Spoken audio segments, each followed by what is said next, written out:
పరిశుద్ధ లేఖన భాగముల నుంచి వాక్య భాగాన్ని ధ్యానించుకుందాం. 50వ అధ్యాయము 24-25 వచనాలు ధ్యానం చేసుకుందాం. యోసేపు తన సహోదరులను చూచి, నేను చనిపోవచ్చున్నాను, దేవుడు నిశ్చయముగా మిమ్మును చూడవచ్చి ఈ దేశములో నుండి తాను అబ్రహాము, ఇస్సాకు, యాకోబులతో ప్రమాణము చేసి ఇచ్చిన దేశమునకు మిమ్మును తీసుకొని పోవునని చెప్పెను. మరియు యోసేపు, దేవుడు నిశ్చయముగా మిమ్మును చూడవచ్చును, అప్పుడు మీరు నా ఎముకలను ఇక్కడ నుండి తీసుకొని పోవలనని చెప్పి ఇశ్రాయేలు కుమారుల చేత ప్రమాణము చేయించుకొనెను. చదవబడినటువంటి వాక్య భాగము దేవుడు మన ఆత్మీయ మేలులకై దీవించి ఆశీర్వదించునుగాక. Amen, amen. సో వాక్య భాగంలో రాయబడినటువంటి మాట నిశ్చయముగా అనేటటువంటి మాట, ఆ వచ్చిన ప్రతి వచనములో ఆ మాట చూస్తూ ఉంటాం. నిశ్చయముగా. చాలామంది నిశ్చయముగా నేను నీతో వస్తాను, నిశ్చయముగా నీకు చేస్తాను, నిశ్చయముగా సహకరిస్తాను అనేటటువంటి మాటలు చూస్తూ ఉంటాం. ఈ మాటలు ఎక్కువగా రక్త సంబంధికుల్లో, ఆత్మీయుల మధ్య, సన్నిహితంగా ఉన్నటువంటి వారి మధ్య చూస్తూ ఉంటాం. సందర్భం వచ్చేసరికి నేను చెయ్యాలి అనుకున్నా, నేను చేయలేకపోతా ఉన్నా. నేను చేద్దాం అనుకున్నాను కానీ కుదరలా. నేను చేద్దాం అనుకున్నాను కానీ ఆ టయానికి నేను వేరే చోటుకి వెళ్ళాల్సి వచ్చింది.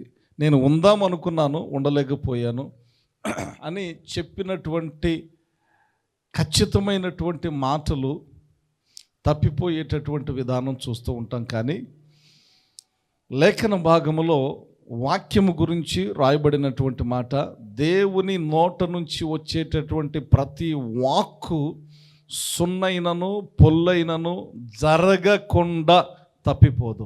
సో దేవుని యొక్క వాక్కు పలికినప్పుడు అది ఖచ్చితంగా అలాగున జరుగుతుంది. క్రొత్త నిబంధనలో యేసుక్రీస్తు ప్రభువారి నోటి వాక్కును అబ్జర్వ్ చేసినప్పుడు, గమనించినప్పుడు, ఓచ చేయగలిగినటువంటి వానితో నీ చెయ్యి చాపుము అని ఆ వాక్కు బయలు వెళ్ళినప్పుడు, ఓచ చేయగలిగినటువంటి వాడు ఆ చేతి స్వస్థత చేత తన చేయి చాపినటువంటి విధానం చూస్తూ ఉంటాం. ఇంచుమించు సగం జీవితం అయిపోయి కోనేటి దగ్గర పడి ఉన్నటువంటి వ్యక్తి, నువ్వు లేచి నీ పరుపెత్తుకొని నడువు అని యేసయ్య నోటి నుంచి వాక్కు బయలు వెళ్ళింది. అప్పటికే వాడు చాలా కాలం నుంచి అక్కడ ఉన్నాడు. అతని నోటి నుంచి వచ్చినటువంటి మాట ఏంటంటే, అయ్యా, ఈ కోనేటి దగ్గర నేను చాలా కాలం నుంచి పడి ఉన్నాను. దేవదూత కదిలించినప్పుడు నేను దిగి స్వస్థత పొందుకోవాలనుకున్నాను, కానీ నేను వెళ్ళేలోపు నాకెవరు లేరు నన్ను తీసుకువెళ్ళటానికి. నేను వెళ్ళేలోపు మరి ఒకడు ఆ కోనేటిలో దిగి స్వస్థత పొందుకుంటూ ఉన్నాడు, కనుక నేను ఇక్కడ పడి ఉన్నాను అని చెప్తూ ఉన్నాడు. అనగా లేవలేని వ్యక్తి, నడవలేని వ్యక్తి, నిలబడలేని వ్యక్తి, కనీసం కోనేటి దగ్గర కూడా కదలలేనటువంటి పరిస్థితిలో ఉన్నటువంటి వ్యక్తిని యేసయ్య తన వాక్కుతో మాట్లాడుతూ ఉన్నాడు. నీవు లేచి నీ పరుపెత్తుకొని నడువు అని పలికినటువంటి మాట. ఎప్పుడైతే ఆ వాక్కు బయలు వెళ్ళిందో, అన్ని సంవత్సరాలు పడి ఉన్నటువంటి వ్యక్తి లేచి తన పరుపునెత్తుకొని నడిచినటువంటి విధానం చూస్తాం. ప్రభువు నామానికి మహిమ కలుగును గాక. ఇక్కడ ఉన్నటువంటి సందర్భాన్ని జ్ఞాపకం చేసుకుందాం. ఈ యోసేపు అనేటటువంటి వ్యక్తి యాకోబు కుమారులలో, అనగా యాకోబు ఇశ్రాయేలుగా దేవుడు యాకోబును మలిచాడు. 12 మంది కుమారుల్లో ఈ యొక్క యోసేపు 11వ వ్యక్తి.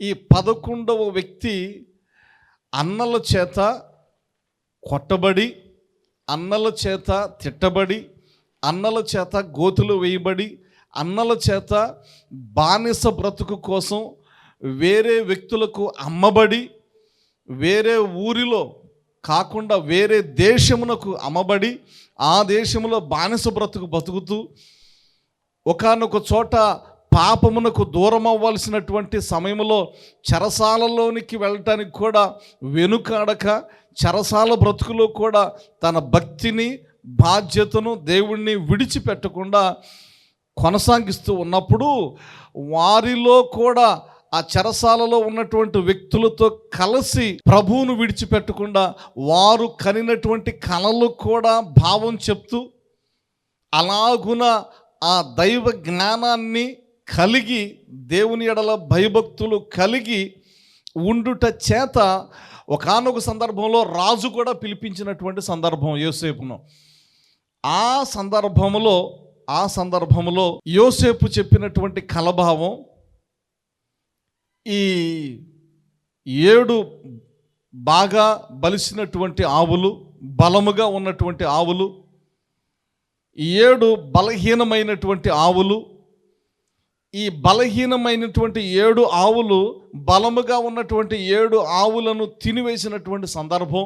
ఆ కలను బట్టి రాజు ఆందోళన చెందినప్పుడు, ఆ కలభావాన్ని చెప్పినప్పుడు రాజు సహితము ఈ బాధ్యత నీవే స్వీకరించు అని యోసేపుకు ప్రధాని బాధ్యతగా, దేశంలో ప్రధానిగా ఎంపిక చేసి సింహాసనం మీద కూర్చుండబెట్టి అధికారం ఇచ్చి సాగుతూ ఉన్నప్పుడు ప్రపంచమంతా కరువుతో ఉంది.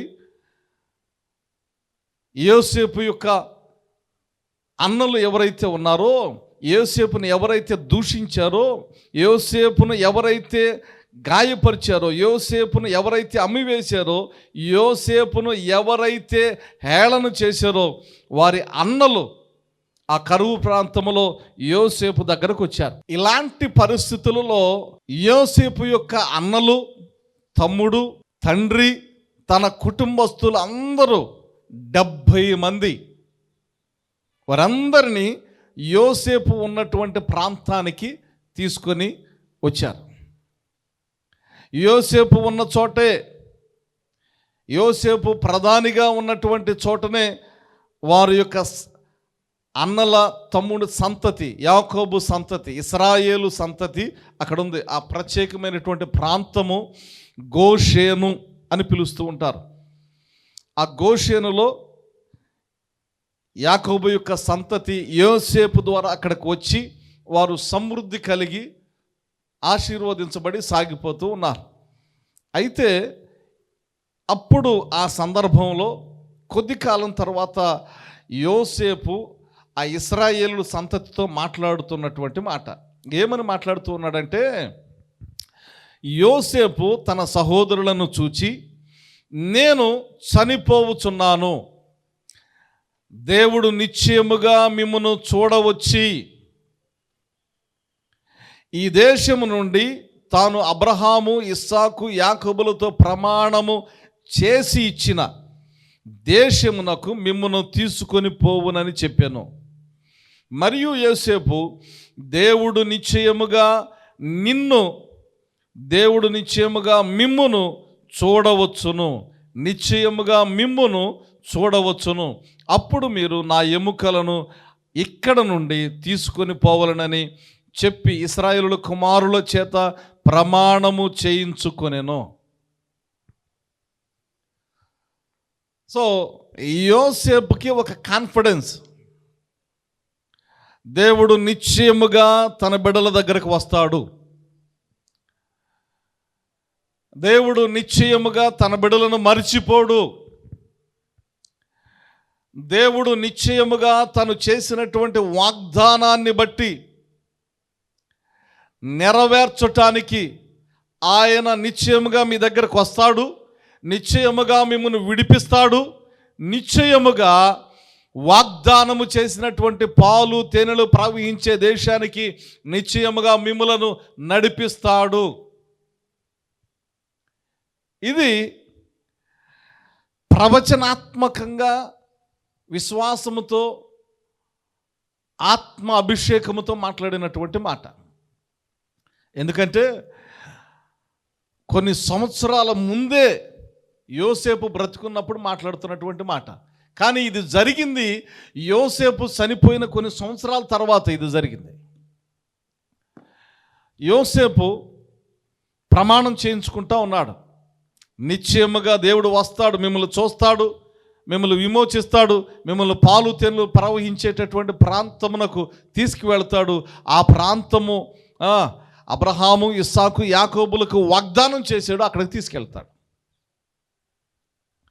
మరొక మాట వాక్య భాగములో నుంచి చూసుకుందాం. ఈ నిర్గమకాండములో 3:7 వచనంలో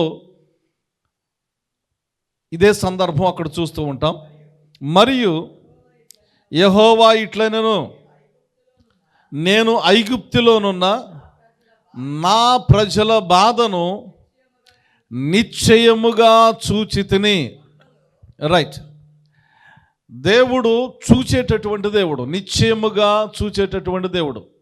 మనం ఏ స్థితిలో ఉన్నా, ఏ పరిస్థితిలో ఉన్నా, ఏ వ్యాధిలో ఉన్నా, ఏ దుఃఖములో ఉన్నా, ఏ సమస్యలో ఉన్నా, ఏ శోధనలో ఉన్నా, ఒంటరిగా ఉన్నా, గుంపులో ఉన్నా, ఏ స్థితిలో ఉన్నా, ఏ ప్రాంతంలో ఉన్నా, ఏ కష్టములో ఉన్నా, ఆయన నిశ్చయముగా మనలను చూచేటటువంటి దేవుడు.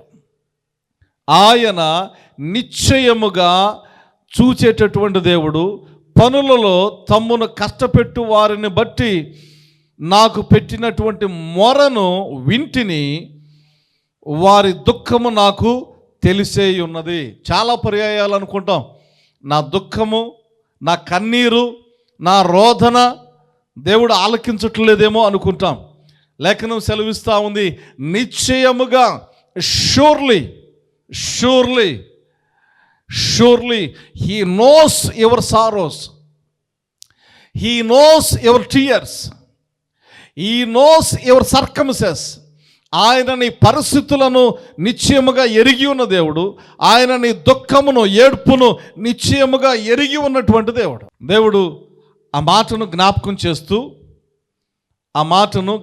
చేస్తూ పలికినటువంటి మాటలు. అదే ఏబు విషయంలో కూడా ఏబు గ్రంథము 11వ అధ్యాయం 16వ వచనములో ఏబును గురించి కూడా పలుకుతున్నటువంటి మాటను అక్కడ చూస్తూ ఉంటాం. నిశ్చయముగా అనేటటువంటి మాట అక్కడ కూడా చూస్తూ ఉంటాం. 11వ అధ్యాయం 16వ వచనం, నిశ్చయముగా నీ దుర్దశను నీవు మరచెదవు, దాటిపోయిన పారు నీటిని జ్ఞాపకము చేసుకొనున్నట్లు నీవు దానిని జ్ఞాపకము చేసుకొందువు. యోబుకు 3 స్నేహితులు ఉన్నారు. ఒక స్నేహితుని పేరు జోఫర్. ఆ స్నేహితుడు వచ్చి, ఆ స్నేహితుడు పలుకుతున్నటువంటి మాట, నిశ్చయముగా నీ దుర్దశను, నీకున్నటువంటి దుఃఖము, నీకున్న శ్రమ, నీకున్నటువంటి బాధ, నీకున్నటువంటి నింద, వీటన్నిటి నుంచి నీవు మరచెదవు. ఎలాగ మరుస్తావు అనంటే, నీరు దాటిపోవు. నీరు అనగా నీరు పారుతూ ఎలాగైతే దాటిపోతూ ఉంటుందో, కాలువలు ఉంటే నీరు వెళ్తూ ఉంటుంది, పారుతూ ఉంటుంది. నీరు పారుతూ ఉన్నప్పుడు దానిలో ఏదైనా గడ్డి పరకేసామనుకో, ఆ నీరు మనం ఎక్కడైతే గడ్డి పరకేసామో ఆ నీరు ఎక్కడి దాకా వెళ్ళిందో మనకు అవగాహన ఉంటుంది. ఉదాహరణకి ఒక ఇల్లంత దూరం వెళ్ళిపోయింది అనుకో గడ్డి పరక, మనం అనుకుంటాం ఇక్కడున్న నీరు అక్కడి దాకా వెళ్ళింది అనుకుంటాం. కొంతమంది చిన్నపిల్లలు పడవలు వేస్తూ ఉంటారు పేపర్తో చుట్టి.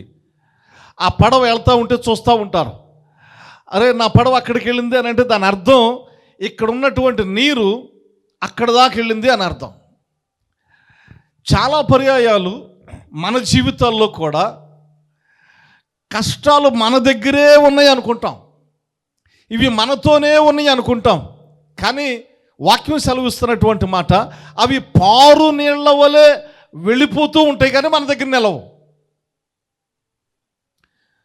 వాక్య భాగములో ఫరో కూడా ఇశ్రాయేలీయులను నిత్యము బానిసలాగే ఉంచుకోవాలనుకున్నాడు. ఇశ్రాయేలీయులను నిత్యము బానిసలాగానే ఉంచుకోవాలనుకున్నాడు, బానిసలాగానే వారిని వాడుకోవాలనుకున్నాడు. కానీ పారు నీళ్ల వలె ఇశ్రాయేలీయులను బానిసత్వం నుంచి విమోచించి దేవుడు నడిపించినటువంటి విధానం, ఆ ప్రాంతం నుంచి పారు నీళ్ల వలె వారిని బయటికి తీసుకొచ్చినటువంటి విధానం, మనలను గూర్చి మనము అనుకునేటటువంటి ఆలోచనలు దేవుడు మన ఎడల ఉన్నటువంటి, దేవునికి మన ఎడల ఉన్నటువంటి ప్రణాళికలు చాలా వేరుగా ఉంటాయి. మనలను గురించి ఇతరులు అనుకునేటటువంటి మాటలకు దేవుడు మన ఎడల ఉంచేటటువంటి ప్రణాళికలకు చాలా తేడా ఉంటాయి. ఉదాహరణకి ఈ ఐగుప్తి రాజు ఇశ్రాయేలీయులను నా దగ్గరే బానిసలుగా ఉంచుకోవాలనేటటువంటి విధానం, ఇది స్థిరం, ఇది సీలేసాను, ఇది ముద్రేసాను, వీరు నా దగ్గరే పనివారుగా ఉండాలి, వీరిని వాడుకోవాలి అనేటటువంటి విధానం. కానీ దేవుడు వారిని అక్కడి నుంచి విడిపించి నడిపించి పాలు తేనెలు ప్రవహించేటటువంటి ప్రాంతానికి నడిపించాడు. అలాగే బైబిల్లో అనేకమైనటువంటి ఉదాహరణలు ఉంటాయి. ఎస్తేర్ తల్లిదండ్రులు లేరు, అనాథగా ఉంది. ఈ అనాథగా ఉంది, బాబాయ్ ఎవరో చేరదీశారు. ఎస్తేర్ను చాలా జాలిగా చూస్తూ ఉండేవారు. అయ్యో ఈ పరిస్థితి ఇట్లాగైపోయింది, అయ్యో ఈ పరిస్థితి ఇట్లాగైపోయింది అని అందరూ జాలిగా చూసేవారు. ఈమె కర్మ అనుకునేవారేమో, కొంతమంది ఈమె గతించే అనుకున్నారేమో, మరి కొంతమంది ఈమె జీవితం అంతా విచారకరంగా ఉంటుందేమో, ఎవరు దిక్కులేరు అనుకున్నారేమో. కానీ వాక్యం కనుక చూస్తే దేవుడు రాజుగా నియమించాడు, రాజ్యానికి రాణి అయిపోయింది, రాజు భార్యగా దేవుడు స్థిరపరిచాడు. ఎవరైతే చూసి జాలిపడ్డారో వారు ఘనపరిచేటటువంటి స్థితిలోనికి దేవుడు మలిచాడు. ఇంకా వాక్య భాగంలో చూస్తే షడ్రకు, మేషకు, అబేదనెగోరు, దానియేలు బానిస బ్రతుకుతూ ఉన్నారు. ఈ బానిస బ్రతికేటటువంటి దానియేలు, షడ్రకు, మేషకు, అబేదనెగోరు ఆ దేశంలోనే ఉన్నతమైనటువంటి అడ్మినిస్ట్రేషన్లుగా బబులోనులో దేవుడు వారిని నియమించాడు. బానిస బ్రతికే, కానీ చూసే జనము అయ్యో వీళ్ళు బానిసలు అనుకుంటూ ఉన్నారు. కానీ మనుషులు చూసే విధానం వేరు, మనలను గురించి మనం ఆలోచించేటటువంటి విధానం వేరు.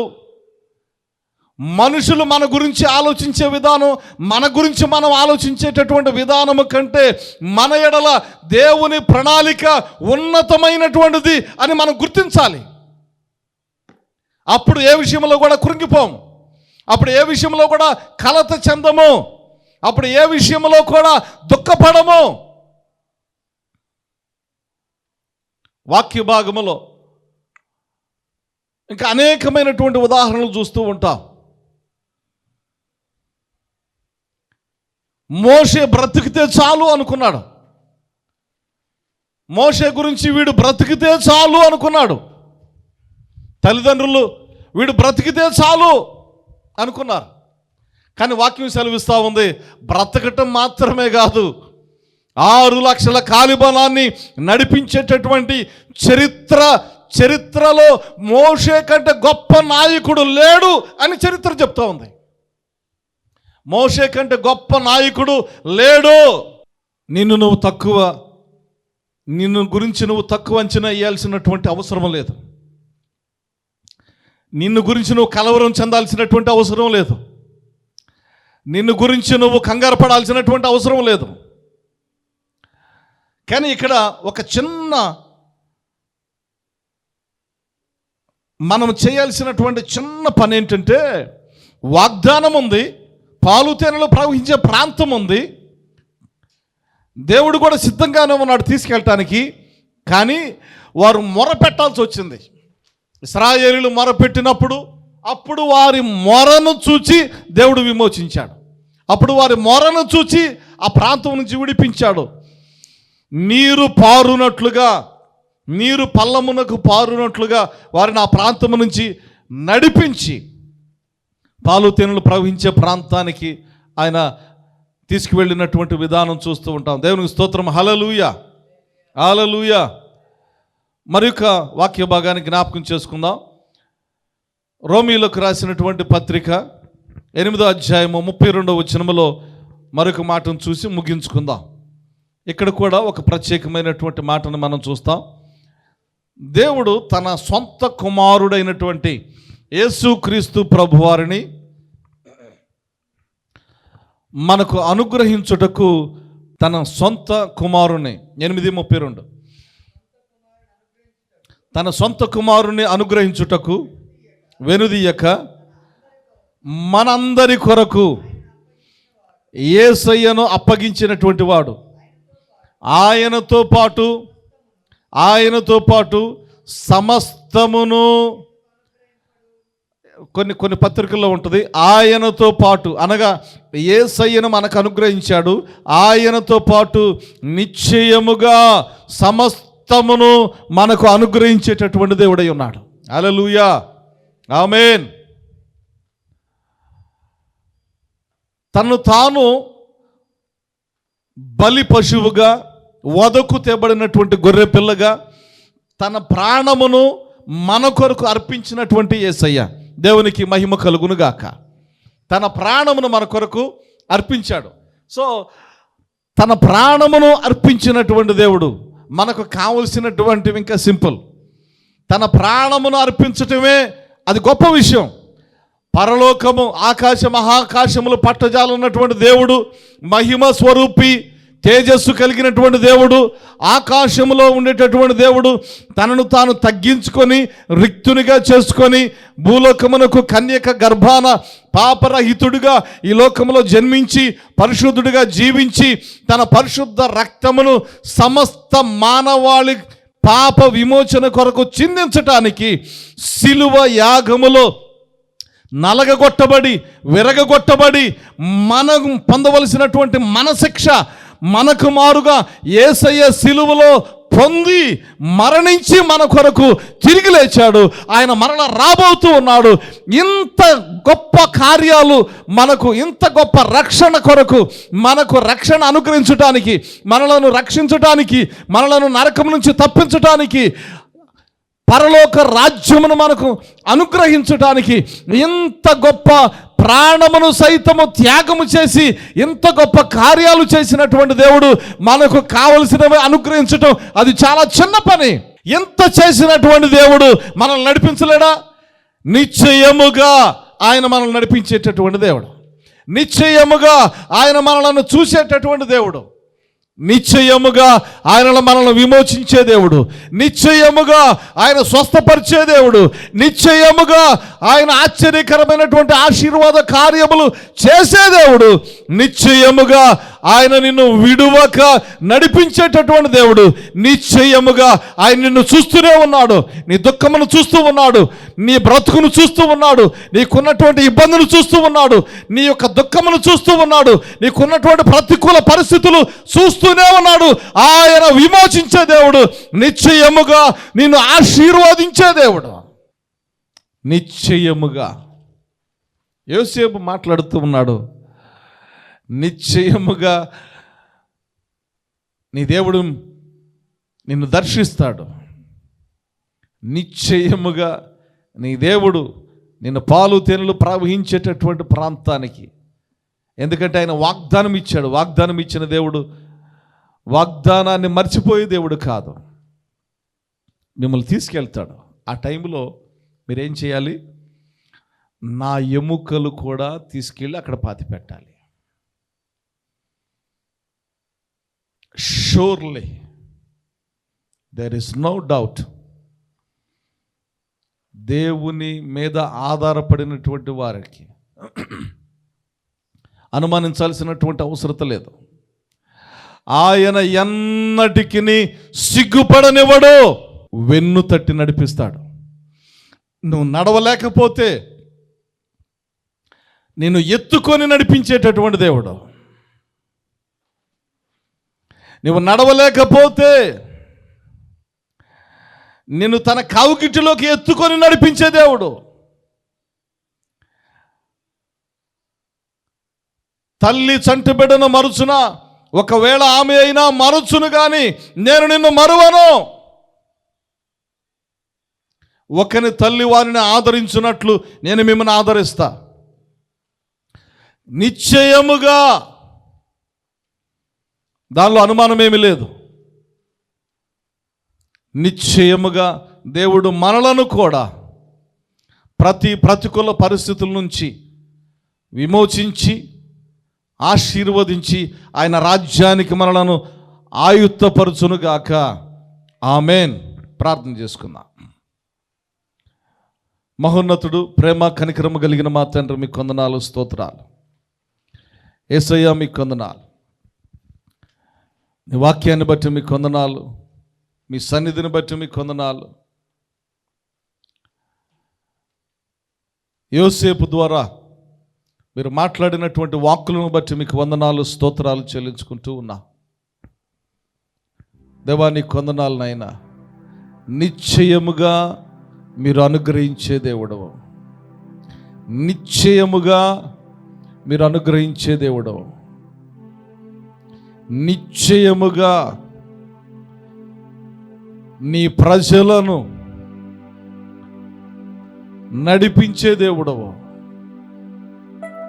నిశ్చయముగా మీ మీద ఆధారపడినటువంటి వారిని సిగ్గుపడనీయకుండా